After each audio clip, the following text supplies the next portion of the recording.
Bismillahirrahmanirrahim. Assalamualaikum warahmatullahi wabarakatuh. Alhamdulillah. Alhamdulillahi rabbil alamin.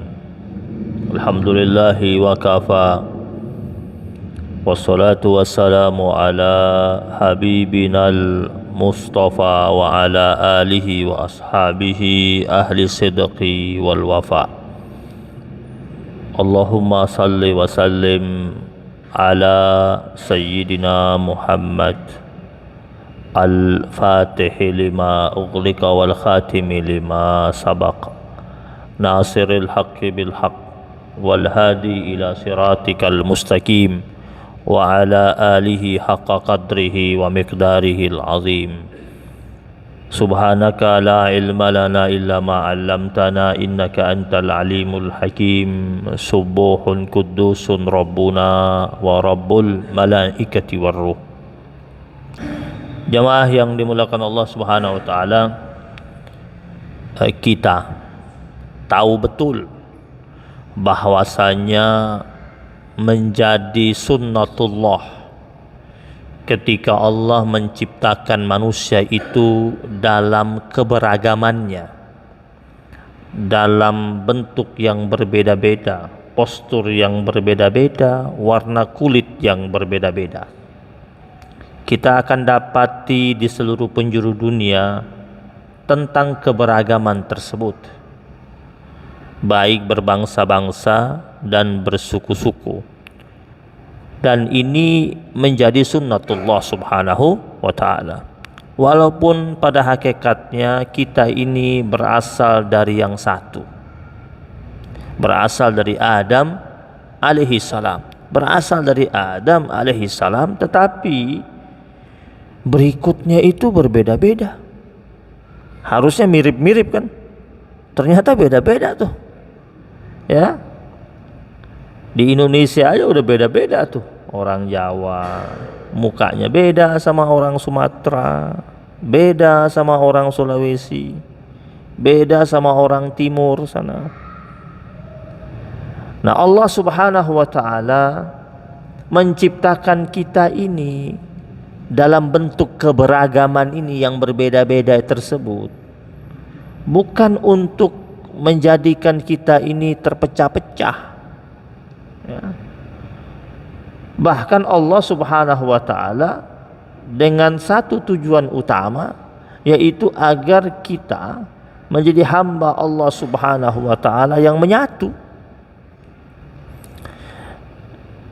Keberagaman itu warna yang indah yang Allah berikan kepada kita, dan itu Allah Subhanahu wa ta'ala tegaskan dalam surat Al-Hujurat ayat yang ke-13, di mana Allah Subhanahu wa ta'ala berfirman, ya ayyuhan nasu, wahai sekalian manusia, inna khalaqnakum min zakarin wa unsa, sesungguhnya kami Allah Subhanahu wa ta'ala telah menciptakan kalian dari jenis laki-laki dan perempuan. Jadi ada jenis laki-laki dan perempuan, ini sunnatullah ya, ketetapan Allah Subhanahu wa ta'ala. Wa ja'alnakum syu'uban wa qabaila, dan Allah mengatakan kami yang menjadikan kalian itu berbangsa-bangsa dan bersuku-suku. Allah, bukan buatan manusia itu, Allah yang bikin, Allah yang buatin, Allah yang tetapkan, dan Allah jadikan itu berbangsa-bangsa dan bersuku-suku. Tujuannya cuma satu, dan ini harus dijalani oleh kita, oleh manusia. Lita'arafu, kata Allah, untuk saling mengenal, bukan saling bersaing, bukan untuk saling hebat-hebatan, bukan untuk saling kuat-kuatan, enggak. Allah bilang, aku jadikan kalian itu berbangsa-bangsa, bersuku-suku, lita'arafu. Nah, kalau untuk saling mengenal berarti damai enggak tuh? Nah, lalu kenapa dunia ini masih saja kita jumpai orang saling bermusuhan, masih berperang antara satu bangsa dengan bangsa yang lain, karena mereka tidak menjalankan apa yang Allah perintahkan. Yang Allah perintahkan itu lita'arafu, untuk saling mengenal. Berarti kita disuruh oleh Allah mempelajari karakter teman kita, sahabat kita, orang di sekitar kita, betul-betul mengenali bangsa yang satu dengan bangsa yang lain, saling memahami, saling mengerti. Ini aturan Allah ini. Jadi kehidupan berbangsa dan bernegara itu ternyata memang sudah diatur oleh Allah Subhanahu wa taala dan disebutkan dalam Al-Qur'an Al-Karim. Lalu Allah katakan di akhir firman Allah dalam surat Al-Hujurat ayat 13 ini, Allah jelaskan tentang siapa yang mulia. Inna akramakum indallahi atqakum. Sesungguhnya yang paling mulia di antara kalian di sisi Allah Subhanahu wa taala adalah mereka yang memiliki nilai ketakwaan yang terbaik, yang paling takwa, yang bagus takwanya, yang tinggi takwanya. Artinya manusia di atas pentas bumi ini yang Allah perhatikan, yang Allah lihat itu bagaimana takwanya. Dan manusia semua juga harus menyadari bahwasanya kemuliaan itu bukan karena dia memiliki kehebatan.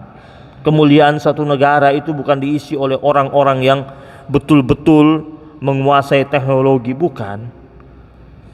Kalau dia menguasai teknologi tapi dia tidak mengerti tentang sunnatullah, teknologi yang dia punya bisa menghancurkan, bisa merusak.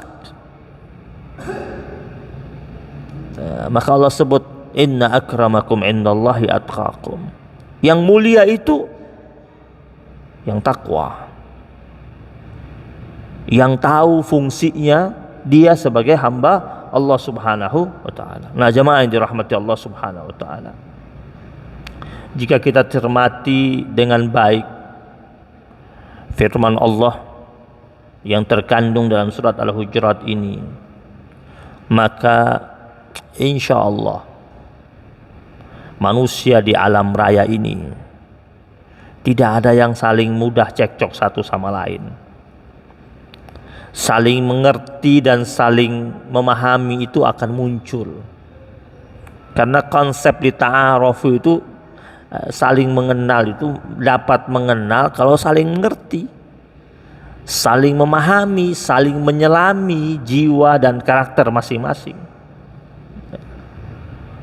Karena semua manusia menyadari betul bahwasanya siapapun mereka itu manusia, mereka itu diciptakan oleh yang maha pencipta, yaitu Allah Subhanahu wa ta'ala. Nah, jamaah yang dirahmati Allah Subhanahu wa ta'ala, kita bicara tentang bangsa ini, ya, berbangsa dan bernegara. Ternyata dahulu salah seorang ulama yang cukup masyhur dan terkenal, populer, dan bahkan masuk dalam nominasi pahlawan nasional, yaitu Hadratus Syekh Kiai Al-Hajj Muhammad Hashim Asy'ari. Beliau di waktu itu mengucapkan sebuah statement tentang hubbul watan minal iman, mencintai tanah air bagian daripada iman. Ucapan ini yang disampaikan oleh beliau semata-mata untuk membangkitkan nasionalisme orang-orang Indonesia di waktu itu, karena dia melihat untuk mengusir dan melawan penjajah itu satu-satunya adalah membangkitkan rasa nasionalisme pada tiap-tiap individu. Karena beliau seorang ulama, beliau mengeluarkan sebuah ucapan panduan kepada umat yang beliau dengungkan tentang cinta tanah air bagian daripada keimanan. Jadi karakter seorang yang mukmin itu salah satunya adalah mencintai tanah airnya. Dan ucapan ini menggema ke seantero Indonesia, bahkan sampai ke luar negeri, ya, tentang ucapan yang disampaikan oleh Hadratus Syekh Al-Hajj Muhammad Hashim Asy'ari. Dan yang beliau ucapkan itu tentu punya dasar. Kenapa? Karena agama dan tanah air ini, jamaah sekalian, tidak bisa dipisahkan. Agama dan tanah air tidak bisa dipisahkan. Karena agama itu dia memerlukan tanah air sebagai medan dan lahan dakwah. Dan tanah air ini, negeri ini membutuhkan agama untuk siraman-siraman yang menyejukkan dan menyuburkan bumi pertiwi ini. Jadi saling mengisi satu sama lainnya. Dan ucapan yang beliau sampaikan itu, hubbul watan minal iman, itu ucapan yang mengandung nilai maslahat, ada nilai kepentingan, bahwasanya ya, jika setiap individu yakin betul bahwasanya mencintai tanah air itu bagian daripada keimanan, maka dengan demikian mereka akan bersungguh-sungguh mencintai tanah air mereka dan merawat tanah air mereka untuk mencapai titik keadilan dan kemakmuran bagi seluruh bangsa Indonesia ini. Jemaah yang dirahmati Allah Subhanahu wa taala. Sebenarnya tabiat dasar manusia itu dia mencintai tanah kelahirannya. Itu tabiat dasar. Contoh, orang ketika dia berangkat pergi jauh dari negerinya, ada rasa rindu tidak? Kenapa rasa rindu itu ada? Itu tabiatnya, fitrahnya manusia, dia cinta tanah kelahirannya. Ya, nggak usah berangkat lama-lama deh, yang bertahun-tahun. Baru berangkat 2 minggu aja, udah kangen tuh masakan. Nih yang berangkat umroh aja, berangkat umroh tuh 9 hari, berangkat umroh 9 hari itu di Mekah, di Madinah dia masih kangen tuh, kangen masakan. Di Mekah nyari bakso, masih nyari bakso, padahal baru 2 hari di Mekah nyari bakso dia. Nyari ayam penyet, nyari sate. Buktinya itu kalau baru selesai ibadah umrahnya, sudah selesai, prosesi amaliyah ibadahnya sudah selesai semuanya, terus dia mau kembali ke tanah air, singgah di Jeddah. Antum lihat tuh di Jeddah itu warung bakso full. Itu tabiat cinta sama tanah air. Ya, kalau lagi dengar tentang negerinya, langsung dia putar nonton, kangen. Sampai ada orang bilang hujan batu di negeri sendiri jauh lebih baik ketimbang hujan emas di negeri orang lain. Itu tabiat manusia, cinta sama tanah airnya, tabiat dasarnya manusia. Nah, jamaah yang dirahmati Allah Subhanahu wa taala, Rasul sallallahu alaihi wasallam juga menunjukkan kecintaannya kepada tanah kelahirannya. Kita lihat bahwasanya Rasulullah sallallahu alaihi wasallam ketika harus meninggalkan kota Mekah, itu Rasul berat sebenarnya meninggalkan kota Mekah. Sebelumnya itu Abu Bakar As-Siddiq radhiyallahu taala anhu datang kepada Nabi itu, ngajak Nabi, udah kita keluar aja deh, tinggalin kota Mekah. Nabi bilang enggak, Nabi enggak mau.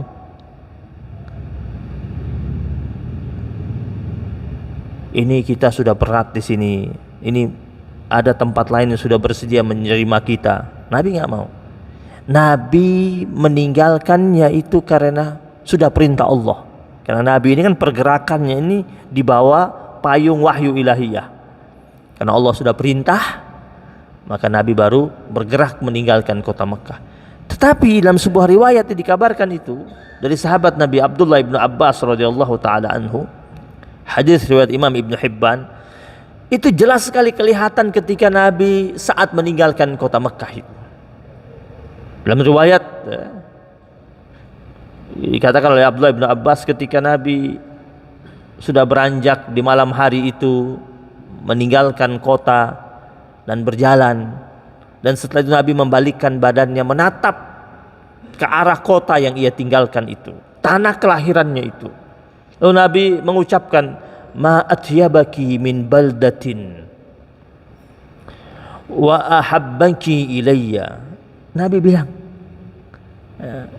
wahai kota Mekah, kata Rasul, alangkah baiknya engkau sebagai sebuah negeri. Disebutnya, baik, engkau tuh negeri yang baik bagi saya. Tinggal di situ, lahir di situ, besar di situ, ketemu dengan keluarganya di situ, ya, berkeluarga juga di situ. Nabi bilang, alangkah indahnya engkau bagi sebuah kota, wa ahabbaki ilayya, dan engkau merupakan negeri yang paling aku cintai. Ucapan Nabi. Walaula anna qaumi akhrajuni minki, kalau tidak karena kaumku mengeluarkan aku darimu wahai kota Mekah, ma sakantu ghairak, maka aku, kata Nabi, tidak akan tinggal di negeri selainmu. Ini kan ucapan cinta Rasulullah sallallahu alaihi wasallam. Makanya kita sebagai hamba Allah Subhanahu wa taala, tabiat dasarnya kita itu sama negeri kita, tempat lahir kita, pasti kita sayang, kita cinta. Dan kenapa dikatakan oleh Hadratus Syekh Al-Hajj Muhammad Hashim Asy'ari bagian daripada keimanan?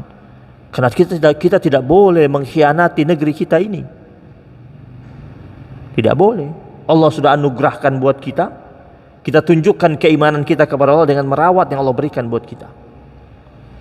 Orang sering mengatakan right or wrong is my country, salah atau benar, benar atau salah itu negeriku. Ya, memang dia harus tunjukkan dia membela negerinya, dia menyayangi negerinya. Dia tidak boleh kritik dari luar, dia kritik dari dalam. Dia perbaiki dari dalam, dia tidak boleh ngata-ngatain. Kenapa? Ini tempat dia lahir, tempat yang dimana dia minum airnya, tempat yang dimana dia tumbuh besar dan dia makan makanan yang tumbuh dari negeri itu,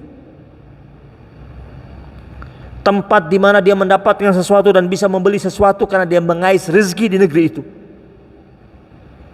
Ya, tempat dimana tubuhnya tumbuh besar, darahnya mengalir di dagingnya ini, dikarenakan apa? Dikarenakan dia mengkonsumsi makanan-makanan yang tumbuh di negeri tersebut. Nah, Rasul Shallallahu Alaihi Wasallam selain ia mencintai kota Mekah, ia pun mencintai kota Madinah, karena dia anggap kota Madinah adalah kota di mana Nabi Muhammad Shallallahu Alaihi Wasallam mulai membangun sebuah peradaban, membangun sebuah negara, di mana Rasulullah Shallallahu Alaihi Wasallam menetap di situ dan mengembangkan dakwah Islamiyah di dalam kota Madinah tersebut. Kemudian Rasulullah Shallallahu Alaihi Wasallam membentuk komunitas, ya, di mana di situ adanya bersuku-suku menjadi satu di situ. Di situ ada orang Muslim, di situ ada orang kafir, di situ ada orang Yahudi. Nabi ikat dengan piagam Madinah, di mana hidup mereka semua di situ dalam berbangsa dan bernegara memiliki hak dan kewajiban yang sama. Itu diikat oleh Rasulullah Sallallahu Alaihi Wasallam dengan sebuah piagam yang begitu mulia yang dikenal dengan piagam Madinah tersebut. Nah, setelah Nabi menetap di Madinah dan Nabi mencintai kota Madinah, ada beberapa riwayat yang mengisahkan betapa Nabi menunjukkan kecintaannya kepada kota tempat ia tinggal itu. Ya, tentu Nabi sudah jadi warga negara kota Madinah kan, karena sudah tinggal di Madinah, jadi warga negara. Ya, itu menunjukkan bahwasanya orang yang tadinya bukan warga negara Indonesia, kemudian dia sudah masuk di Indonesia, dia menjadi warga negara Indonesia, dia harus tunjukkan kecintaannya totalitas kepada Indonesia itu. Seperti Nabi ketika sudah menetap di Madinah, Nabi menunjukkan totalitas kecintaannya kepada kota Madinah. Dalam riwayat dikatakan Nabi itu kalau keluar dari kota Madinah dan ketika dia pulang,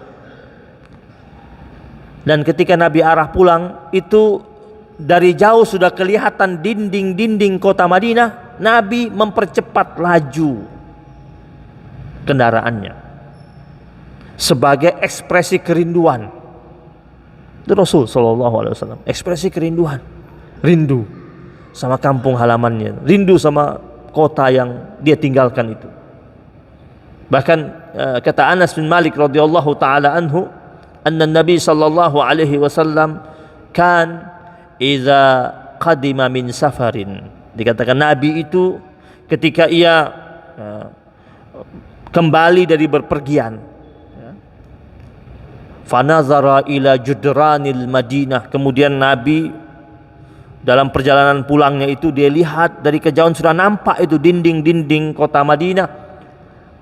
Awda'a rahilatahu, maka Rasul sallallahu alaihi wasallam mempercepat laju ontaknya itu.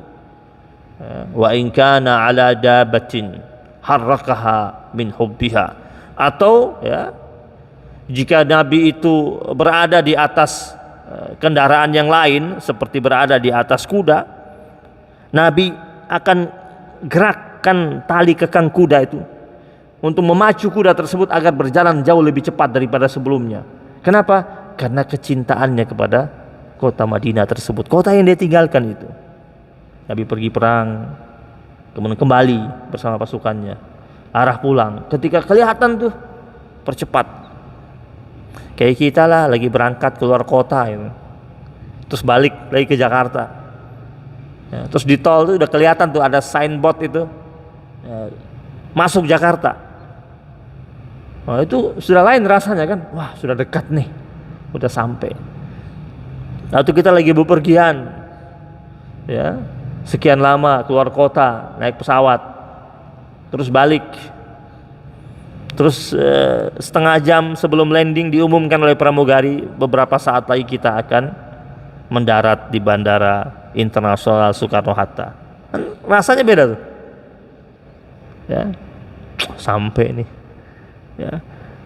Mungkin ada kota tempat kita pergi itu, waktu kita pergi tinggal di kota tersebut kita rasa nyaman di kota tersebut, tempatnya bagus, tidak ada macetnya. Tapi pada waktu-waktu tertentu rindu lagi sama macetnya. Ya setelah sekian lama rindu sama macet tuh, rindu sama macet. Pas sampai di Jakarta, selamat datang kemacetan. Wah. Itu tabiat manusia, ya. Jemaah yang dirahmati Allah Subhanahu wa taala, kata Imam Ibnu Hajar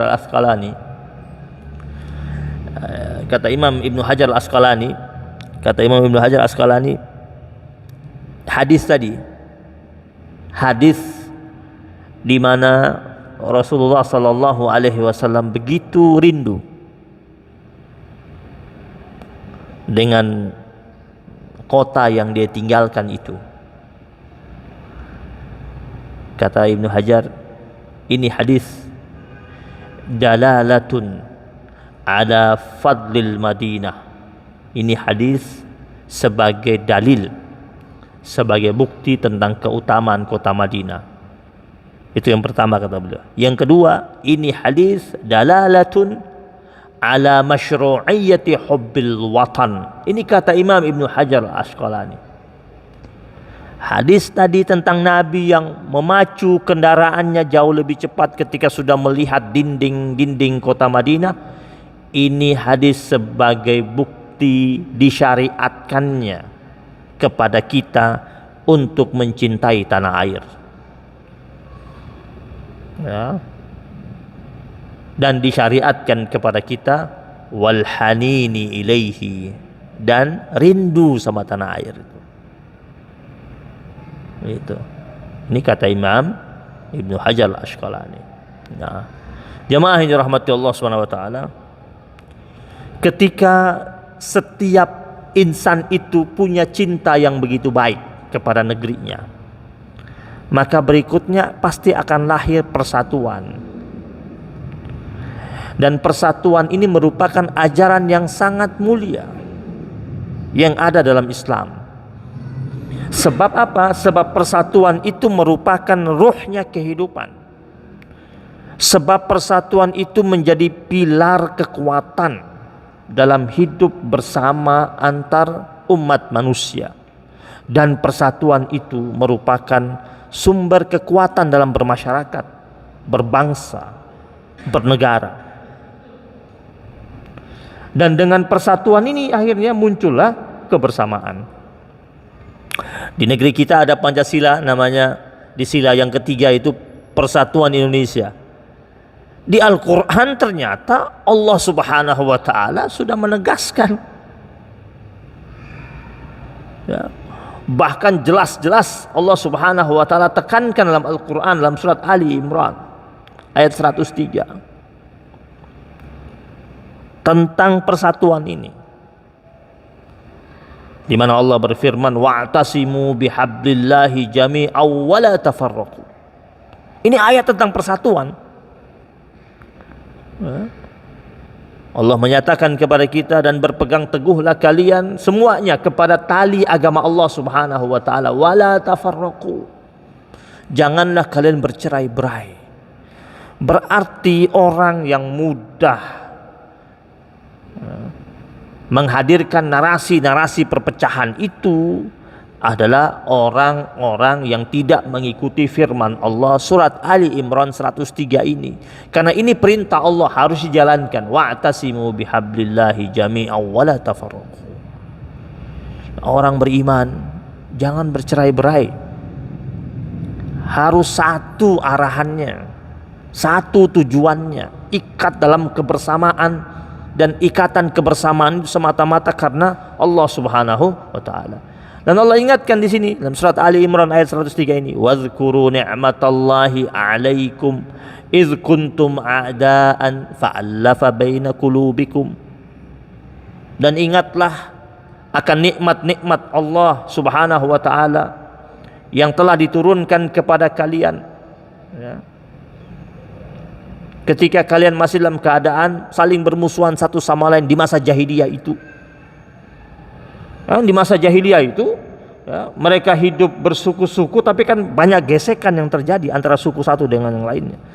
Ayat ini surat Ali Imran turun ayat 103 ini turun tertuju kepada orang-orang Aus dan Khazraj yang tinggal di Madinah pada waktu itu, yang sebelum mereka tersentuh oleh nilai-nilai Islam, mereka adalah kaum yang sering berperang satu sama lain. Ini dua kabilah besar, tetapi tiap tahun perang antar suku, nggak pernah selesai. Banyak nyawa yang hilang, banyak keluarga yang menangis, banyak anak-anak yang merintih karena kehilangan orang tuanya. Dan kejadian itu berulang-ulang dan terjadi puluhan tahun perang antar dua suku besar ini yang tak berkesudahan. Ketika datang Islam menyentuh mereka, mereka menjadi satu. Jadi Ansar ini diisi oleh dua suku besar ini, Aus dan Khazraj ini. Datang Islam menyatukan mereka. Ketika Islam masuk dalam kehidupan mereka, tidak pernah lagi terjadi perang antar suku itu. Makanya Allah bilang, wazkuru ni'matallahi 'alaikum, dan ingatlah nikmat Allah yang Allah berikan kepada kalian. Nikmat apa? Nikmat persatuan. Artinya bersatu itu nikmat. Lawannya bercerai-berai. Bercerai-berai itu azab. Artinya kalau penduduk suatu negeri ini diisi oleh manusia-manusia yang dalam pikirannya hanya untuk menjalin persatuan, maka negeri tersebut akan Allah turunkan banyak nikmat. Allah akan berikan keberkahan pada negeri tersebut. Segala macam bentuk keutamaan Allah berikan kepada negeri tersebut. Tapi kalau penduduk negeri tersebut tidak bersatu, maka Allah tidak akan turunkan nikmat Allah. Bahkan Allah Subhanahu wa taala bisa saja menurunkan hukuman-hukuman Allah dengan keributan di antara mereka yang tak pernah berkesudahan.